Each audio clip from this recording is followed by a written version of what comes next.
जय श्री कृष्णा मित्रों। स्वागत है आपका अकल्ट एस्ट्रो वन चैनल पे। क्या आपके जीवन में बार बार बेवजह झगड़े हो रहे हैं?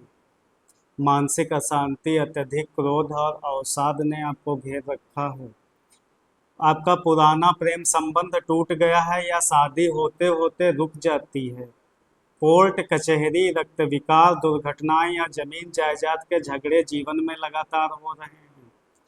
तो सावधान हो जाइए, ये केवल एक संयोग नहीं हो सकता है। यह संकेत है आपके जीवन में मंगल दोष सक्रिय हो चुका है। आज हम उसी मंगल का रहस्य समझेंगे, मंगल तत्व, उसकी उत्पत्ति और वो रहस्यमयी उपाय जो आपके जीवन को, ध्यान दीजिए, अमंगल से मंगल में बदल सकता है। मित्रों, वीडियो के अंत तक रहिए, आपको मंगल से संबंधित पूरी जानकारी हो जाएगी। मंगल कोई सामान्य ग्रह नहीं है, यह ऊर्जा का प्रतीक है। ऐसी ऊर्जा जो सृजन भी कर सकती है और विनाश भी। काल पुरुष की कुंडली में मेष राशि जो आरंभ है और वृश्चिक राशि जो अंत और गहरे रहस्य का प्रतीक है, दोनों का स्वामी मंगल है। इसलिए कहा गया है, मंगल आरंभ भी है और मंगल अंत भी है। जब मंगल की ऊर्जा संतुलित हो तो व्यक्ति वीर, साहसी और रक्षक बनता है। लेकिन जब यह ऊर्जा बिगड़ जाए तो वही व्यक्ति क्रोधी, हिंसक और विध्वंसकारी हो जाता है। मित्रों, भारतीय पौराणिक ग्रंथों में मंगल उत्पत्ति के संदर्भ में वर्णन आता है। जब अंधकासुर नामक एक भयानक दैत्य ने धरती पर अत्याचार, अनाचार और राक्षसी तांडव मचा दिया, तब देवताओं ने भगवान शिव की शरण ली। शिव प्रकट हुए और देवताओं की सृष्टि के कल्याण हेतु अंधकासुर के वध की भगवान शिव से प्रार्थना की। शिव बोले, एवमस्तु, ऐसा ही हो। और फिर हुआ भयानक युद्ध। अंधकासुर बनाम शिव महाकाल के बीच। मित्रों, यह युद्ध बहुत भयानक था और रोंगटे खड़े करने वाला था, क्योंकि युद्ध के मैदान में साक्षात महाकाल उपस्थित था। इस महासंग्राम के दौरान भगवान शिव के मस्तक से एक पसीने की बूंद पृथ्वी पर गिरी। धरती ने उस बूंद को आत्मसात किया और जन्म हुआ एक लाल वर्ण के दिव्य बालक का। यही बालक कहलाया भौम कुमार अंगारक भूमिपुत्र अर्थात मंगल। जब विशाल काय अंधकासुर दैत्य का वध महाकाल भगवान शिव ने किया तो उसके शरीर से बहुत ज्यादा रक्त निकला। समझिए, रक्त की पूरी नदी बह चली। इस बालक ने उस रक्त को अपने अंदर आत्मसात कर लिया। उस रक्त को इस बालक ने पूरी तरह अपने शरीर में आत्मसात कर लिया, जिसके कारण इस बालक का स्वभाव बना तमोगुणी, उग्र और युद्ध प्रिय। यही है मंगल। मित्रों, मंगल तत्व का रहस्य बड़ा गंभीर है। महाकाल के श्रम से उपजा पसीना और अंधकासुर की मृत्यु का रक्त दोनों आत्मसात किए हुए है मंगल। काल पुरुष की जन्म कुंडली में पहली राशि जो सृजन का प्रतीक है और 8वीं राशि जो गहरे रहस्य, आयु, दुर्घटना तथा मृत्यु का प्रतीक है, दोनों का कारकत्व अथवा स्वामित्व मंगल के पास है। ये इस पौराणिक कथा के रहस्य को इन राशियों के माध्यम से भी प्रकट करता है। मित्रों, जब यही मंगल व्यक्ति की जन्म कुंडली के लग्न, चतुर्थ, सप्तम, अष्टम या द्वादश भाव में होता है तो वह मांगलिक दोष बनाता है। पर यह दोष सिर्फ विवाह को नहीं बल्कि जीवन की हर दिशा को प्रभावित करता है। विवाह में रुकावट या तनाव, रक्त विकार, उच्च रक्तचाप, दुर्घटना, क्रोध, कानूनी झंझट, भाई बहनों से दूरी, खेती, रियल एस्टेट या भूमि विवाद में हानि, बार बार कर्ज और फिर उसका न चुकाया जाना, ये सब संकेत है कि मंगल दोष सक्रिय है। तो मित्रों, आइए अब हम बात करते हैं मंगल दोष को कम करने के उपायों के संदर्भ में। सबसे पहले जरूरी है आप मंगल से उत्पन्न भीतर की अग्नि, भीतर की ऊर्जा को सकारात्मक करें और अग्नि को शांत करें। इसलिए प्रत्येक मंगलवार आप एक साधना करें, शांत स्थान पर बैठें, आंखें बंद करें और विचार करें। आज किस बात पर आपको गुस्सा आया और किस बात पे आज आपने अपना धीरज खो दिया। उस घटना को दोबारा स्मृति में लाएं, लेकिन उसे बाहरी दर्शक बनकर देखें, उस घटना के साथ अपने आप को मत जोड़ें, नहीं तो आपका ध्यान भंग हो जाएगा।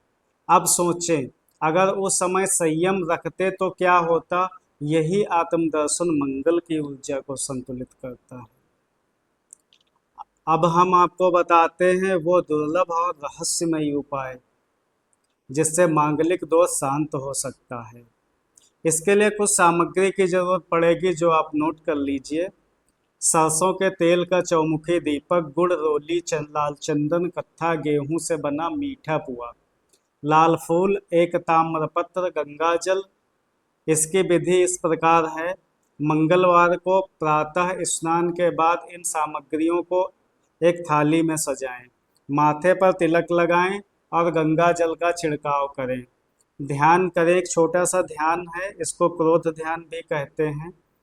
आप किस तरह की घटनाओं में अपना आपा खो देते हैं, उसे देखें, पहचानें और स्वीकारें तथा पूजन से पूर्व यह संकल्प लें कि जीवन में कैसी भी परिस्थिति आएगी, आप धीरज नहीं खोएंगे।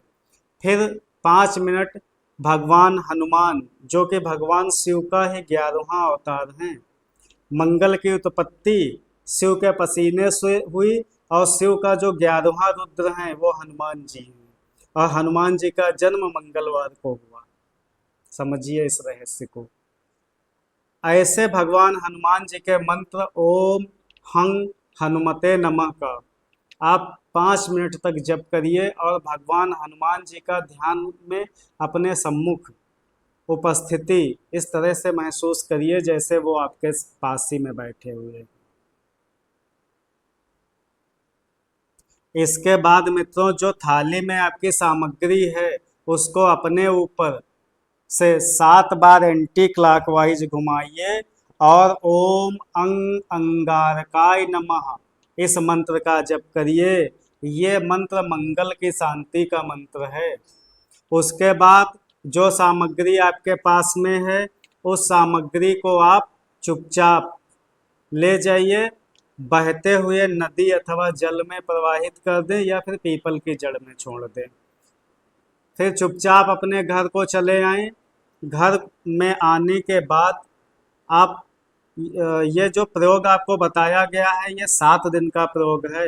एक मंगलवार से शुरू होगा और अगले मंगलवार तक, यानी कि 7 दिन का ये प्रयोग है।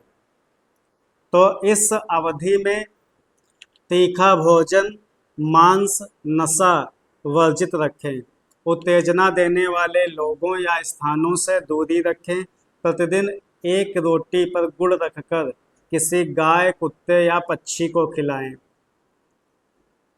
मित्रों, जब अगला मंगलवार आए तो आप मंगल से संबंधित एक हवन करें।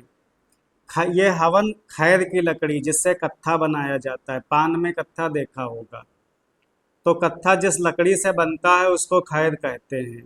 तो खैर की लकड़ी से ये हवन होगा और मंत्र रहेगा ओम क्राम क्रीम क्रौम सह भौमाय नमः।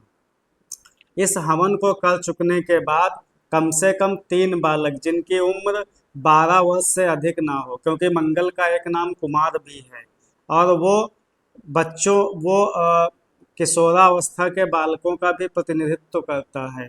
तो ऐसे 3 बच्चों को आप बुलाकर लाएं और उन बच्चों को आप मीठा भोजन कराएं। मीठा भोजन कराने के बाद फिर उन बच्चों को लाल वस्त्र, फूल, मिठाई और दक्षिणा दें। यह प्रक्रिया करने के बाद आप शिव जी के मंदिर जाएं, शिव जी को बेलपत्र, गुड़ और रोली अर्पित करें और यदि आप स्वस्थ हैं तो रक्तदान अवश्य करें।